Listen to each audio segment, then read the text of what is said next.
Enak nggak saya dorong-dorong, heboh Polwan marahi pria makan saat interogasi, ternyata selebgram. Kisah Bribtu Cikita Putri viral usai marahi pria yang makan saat ditanyai polisi.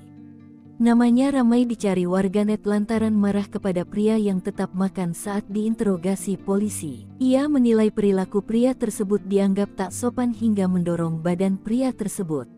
Seperti yang dibagikan akun Instagram @momomedsos, dikutip tribunjabar.id, Minggu tanggal 25 Agustus tahun 2024. Di antara 3 polisi tersebut, satu di antaranya seorang polwan yang lengkap mengenakan seragam dinasnya. Terlihat pria tersebut diinterogasi ditanyai pekerjaan dan aktivitasnya oleh salah satu oknum polisi. Dalam keadaan makan, tampak pria tersebut mencoba menelan makanannya lalu menjawab pertanyaan polisi tersebut. Belum sempat menghabiskan makanannya, polwan yang berdiri di samping kanannya menegurnya. Sang polwan itu menegur dan memarahi pria tersebut karena dinilai tak sopan ketika diajak mengobrol untuk berhenti makan. Kemudian salah satu oknum polisi lainnya meminta agar pria tersebut berhenti makan sejenak saat diajak mengobrol. Belum sempat menjawabnya, sang polwan kembali memotong pembicaraan.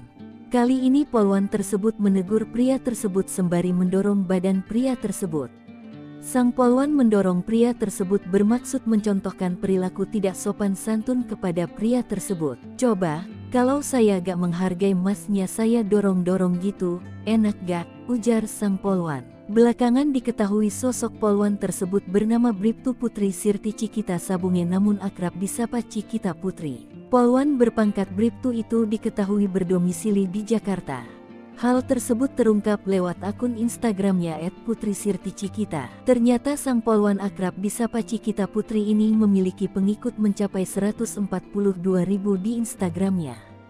Bribtu Putri Sirti Cikita Sabunge lulusan Sekolah Tinggi Ilmu Hukum STIH Painan. Selain itu diketahui, di samping pekerjaannya, Bribtu Putri Sirti Cikita Sabunge juga memiliki bisnis. Bribtu Putri Sirti Cikita Sabunge membuka bisnis kuliner berupa kue bolu premium yang ia buat dan promosikan sendiri.